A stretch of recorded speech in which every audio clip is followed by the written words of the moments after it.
Hello and welcome dear KLEE aspirants.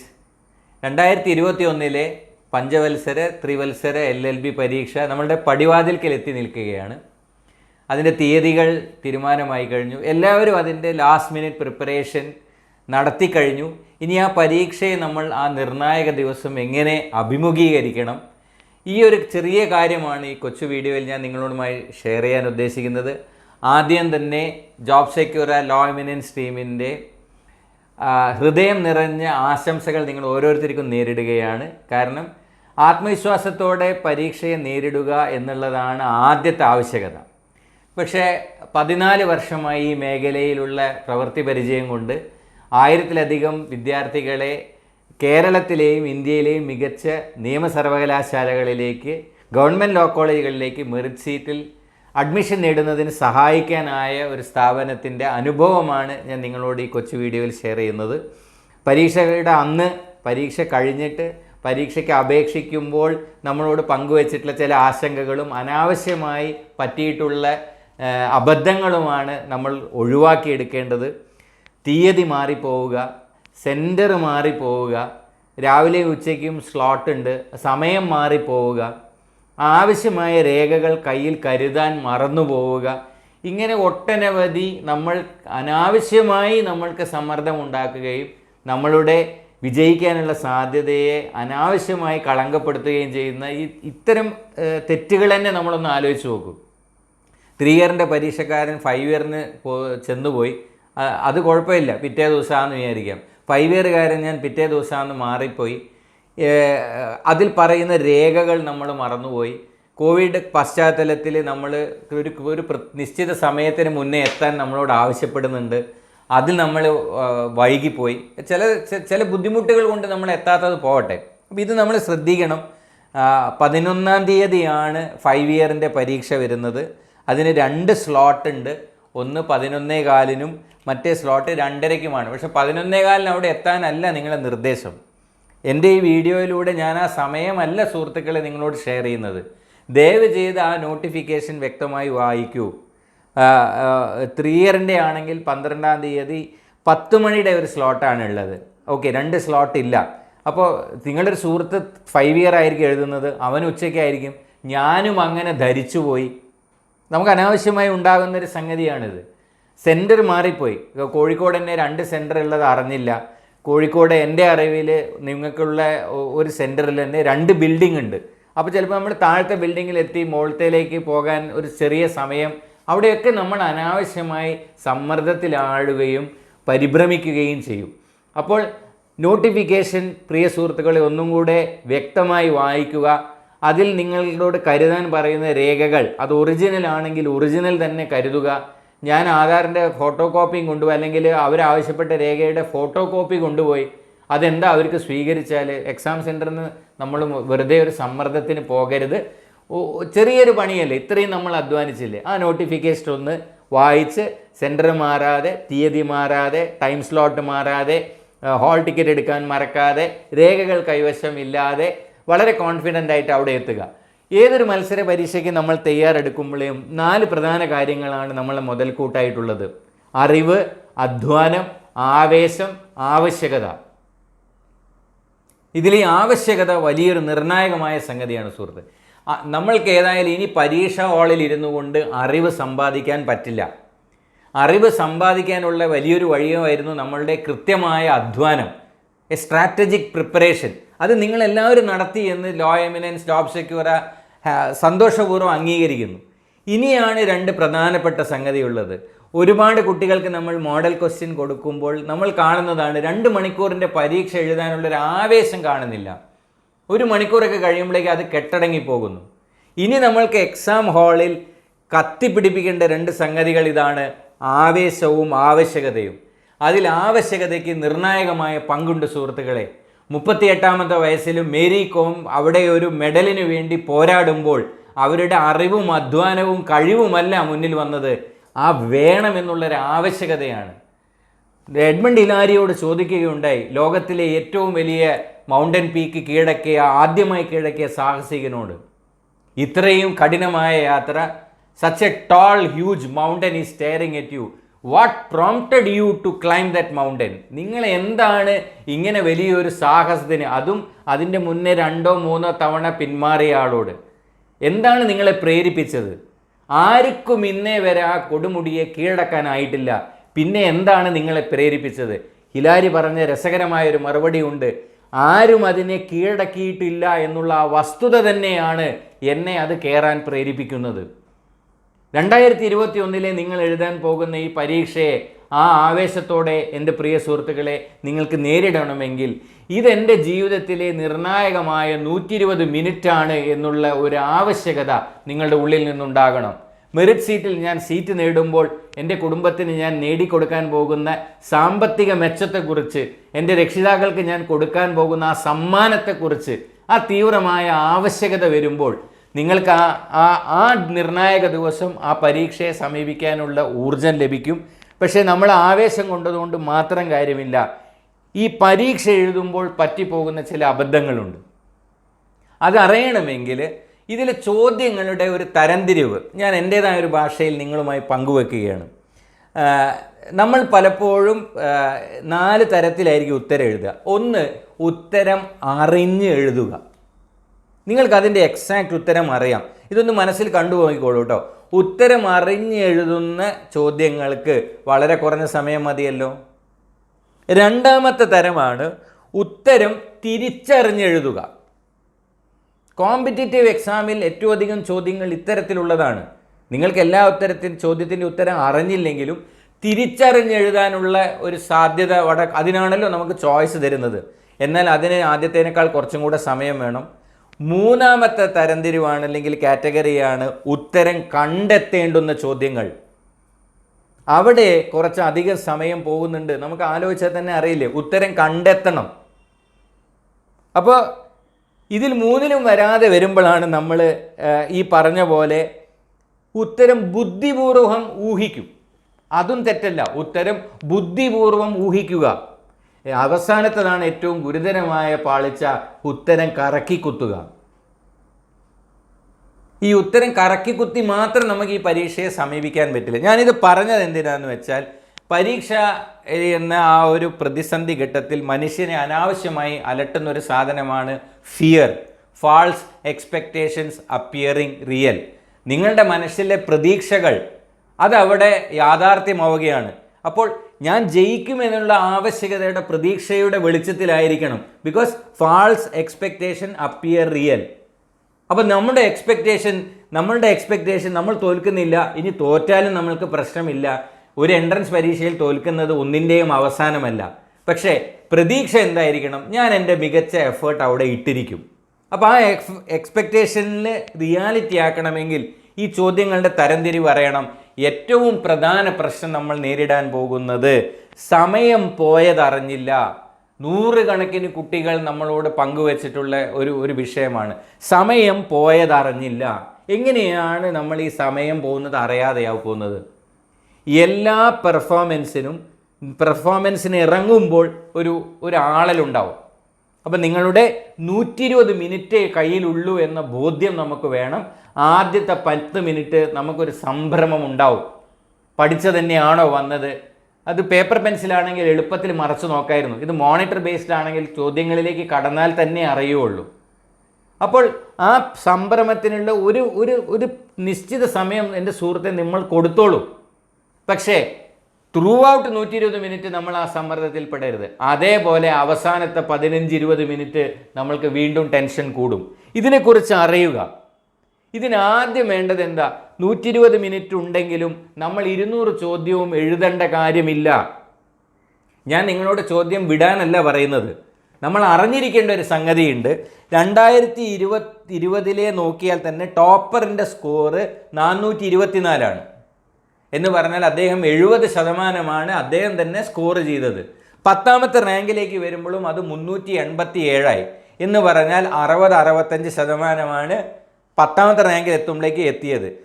നമ്മൾക്ക് ആ ഒരു ലെവൽ ഓഫ് ഡിഫിക്കൽറ്റി പേപ്പർ ഇക്കൊല്ലം ക്രാക്ക് ചെയ്യണമെങ്കിൽ ഏകദേശം 60% ചോദ്യങ്ങൾ ശരിയാവണം. 60ൻ്റെ മേലെ എന്ന് പറഞ്ഞാൽ 120 മുതൽ 130 വരെ ശരിയാക്കി എടുക്കുക. 130 ആൻസർ ചെയ്യുക എന്നല്ല ഞാൻ പറയുന്നത്. 130 ശരിയാക്കുന്ന ദൗത്യമാകുമ്പോൾ 200 മിനിറ്റിൽ നമുക്ക് സമയമുണ്ടാവും. അവിടെയാണ് ഞാൻ പറയുന്നത്, നിങ്ങൾ ഇത്തരത്തിലുള്ള ചോദ്യങ്ങൾ അറിയണം. ഏത്? കണ്ടെത്തുന്നത്, അറിഞ്ഞ് ആൻസർ ചെയ്യുന്നത്, തിരിച്ചറിയുന്നത്, ഊഹിച്ചെടുക്കുന്നത്, കറക്കി കുത്തുന്നത്. എല്ലാ കോമ്പറ്റീറ്റീവ് ടെസ്റ്റ് പേപ്പറുകളിലും ടൈം വേസ്റ്റേഴ്സ് ഉണ്ടാവും. നമ്മളുടെ സമയത്തെ നമ്മൾ അറിയാതെ അപഹരിക്കുന്ന ചില ട്രാപ്പ് ക്വസ്റ്റ്യൻസ് ഉണ്ടാവും. പ്രിയ സുഹൃത്തുക്കളെ, നമ്മൾ പത്മവ്യൂഹത്തിൽ കുടുങ്ങിയ പോലെ, പുറത്തിറങ്ങാൻ അറിയാത്ത പോലെ കയറുകയും ചെയ്തു. അനാവശ്യമായി 3-4 മിനിറ്റ് ഒരു ക്വസ്റ്റ്യനിൽ കളയുന്നത് ഒഴിവാക്കിയെടുക്കണം. അവിടെ നമുക്കതിൻ്റെ ആവശ്യമില്ല.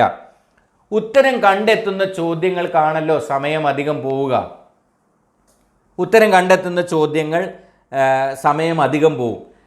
നിങ്ങൾ തന്നെ ഒന്ന് ആലോചിച്ച് നോക്കിക്കോളൂ. അങ്ങനെയാണെങ്കിൽ നമുക്ക് അതിനെ എങ്ങനെ തരംതിരിക്കുന്നതായിരിക്കും നല്ലത്? ലീഗൽ GK ഉത്തരം അറിഞ്ഞ് ആൻസർ ചെയ്യാവുന്നതാണ്, അല്ലേ? നമുക്കൊന്നുകിൽ അറിയാം, അല്ലെങ്കിൽ അറിയില്ല. ജനറൽ GK, ജനറൽ നോളജ്, അറിഞ്ഞ് ആൻസർ ചെയ്യാവുന്നത്. ഇപ്പോൾ ഇംഗ്ലീഷിൽ നോക്കുകയാണെങ്കിൽ idioms and phrases, one word substitute, ഇതെല്ലാം ഉത്തരം അറിഞ്ഞ് ചെയ്യുന്നതാണ്. അവിടെ നമ്മൾക്ക് സമയം കുറവാണ്. എന്നാൽ നമ്മൾ ന്യൂമറിക്കൽ എബിലിറ്റിയിലേക്ക് പോവുകയാണെങ്കിൽ ഉത്തരം കണ്ടെത്തേണ്ട ആവശ്യമുണ്ട്. ലോജിക് റീസണിലേക്ക് ലീഗൽ റീസണിലേക്ക് പോവുകയാണെങ്കിൽ ഉത്തരം കണ്ടെത്തേണ്ട ആവശ്യമുണ്ട്. അപ്പോൾ ലോജിക് റീസണിങ് ഉത്തരം കണ്ടെത്തണം. റീഡിങ് കോംപ്രിഹെൻഷനിലും ഉത്തരം കണ്ടെത്തണം. ഉത്തരം അറിഞ്ഞ് ആൻസർ ചെയ്യാൻ പറ്റില്ല. ഈ ഒരു ബോധം മുന്നിൽ വെച്ച് ഓരോരുത്തർക്കും ഓരോ സ്ട്രാറ്റജിയാണ് വർക്കാവുക. ഇന്നയാൾ ഇന്നതിൽ തുടങ്ങുന്നു, മറ്റേ ആൾ ഇന്നതിൽ തുടങ്ങുന്നു, അതിൽ വ്യത്യാസമുണ്ട്. അപ്പോൾ അത് തുടങ്ങുമ്പോൾ ഞാൻ പറയുക എപ്പോഴും, അറിഞ്ഞ് ഉത്തരം എഴുതാൻ പറ്റുന്ന ഒരു 50-60 എണ്ണം, 60ൻ്റെ മേലെ ഉത്തരം ആദ്യത്തെ ഒരു 50 മിനിറ്റിൽ നമുക്ക് നേടിയെടുക്കാനായാൽ മാനസികമായി നമ്മളൊരു കംഫർട്ട് സോണിലേക്ക് പോകും. കംഫർട്ട് സോൺ എന്ന് പറഞ്ഞാൽ കാല് നീട്ടിയിരിക്കാനല്ല, പാനിക് കുറയും.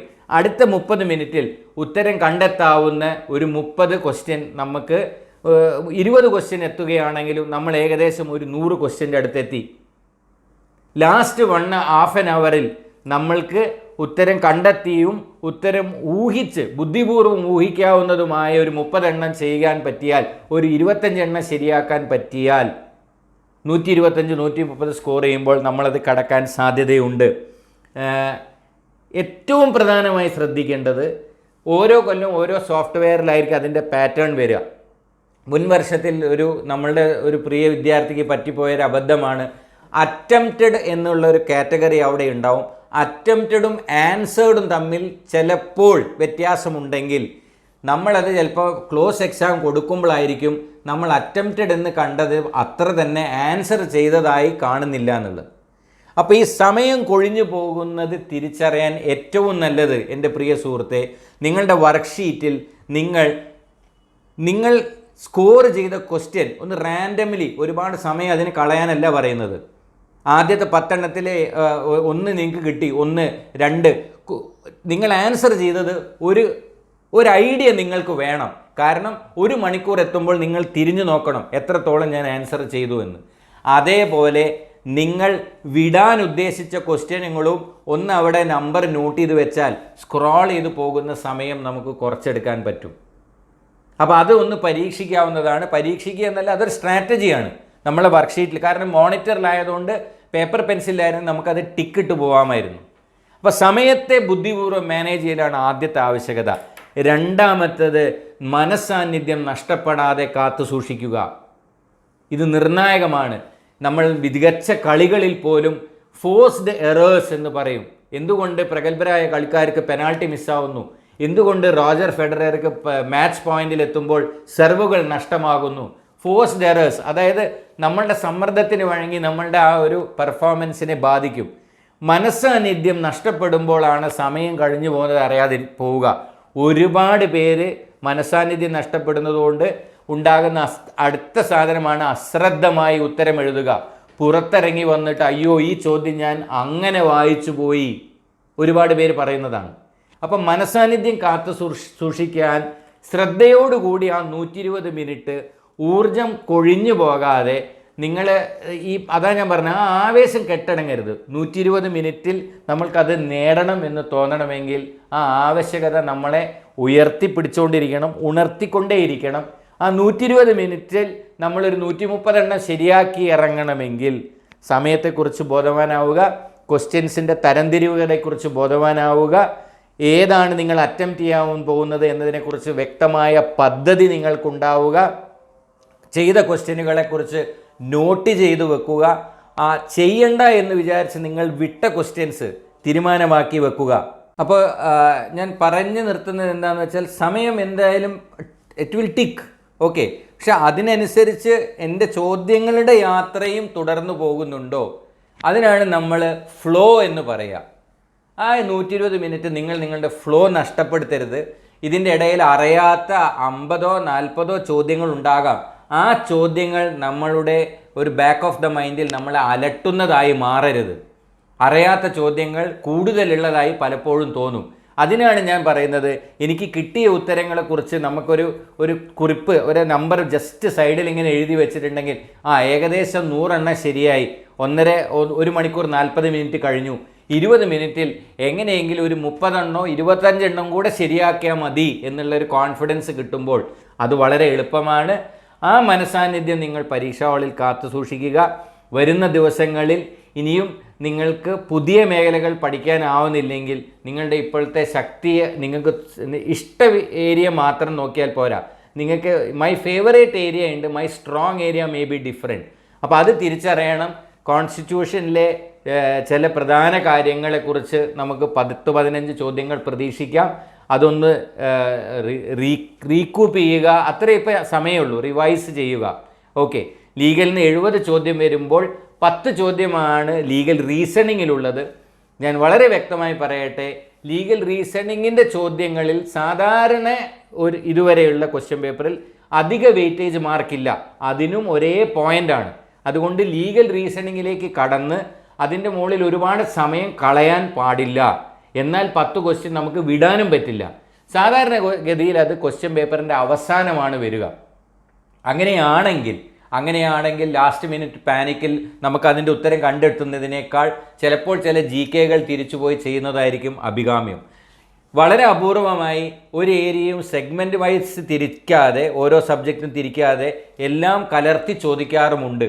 അങ്ങനെ കാണുമ്പോൾ നമ്മളുടെ കോൺഫിഡൻസ് അനാവശ്യമായി കുറയരുത്. അപ്പോഴും നമ്മൾ 120-130 ക്വസ്റ്റ്യൻ ചെയ്ത് കഴിയുമ്പോൾ അതിലൊരുപാട് ലീഗലൊക്കെ ശരിയായിട്ടുണ്ടാവും. കൃത്യമായ ഒരു തയ്യാറെടുപ്പിലൂടെ വരുന്ന ദിവസങ്ങളിൽ ഉള്ള സബ്ജക്റ്റുകൾ, അത് സ്പെല്ലിംഗ് ആയിക്കോട്ടെ, വൺ വേർഡ് സബ്സ്റ്റിറ്റ്യൂട്ട് ആയിക്കോട്ടെ, ഇഡിയംസ് ആയിക്കോട്ടെ, എനോളജി ആയിക്കോട്ടെ, ലീഗലിലുള്ള മാക്സിംസ് ആയിക്കോട്ടെ, ന്യൂമറബിലിറ്റിയിൽ നമുക്ക് ചെയ്യാനാവുന്ന കോൺഫിഡൻസ് ഉള്ള ചെറിയ ചില മേഖലകളായിക്കോട്ടെ, അത് ഈ ഉള്ള ദിവസങ്ങളിൽ പഠിക്കാൻ അല്ലെങ്കിൽ ഉള്ളത് ഉറപ്പിക്കാനുള്ള സമയം ഇനിയുമുണ്ട്. കാരണം ഞാൻ തുടക്കത്തിൽ പറഞ്ഞ പോലെ ആ ആവശ്യകതയാണ് നമ്മളുടെ ജീവൻ പകരാൻ പോകുന്നത്.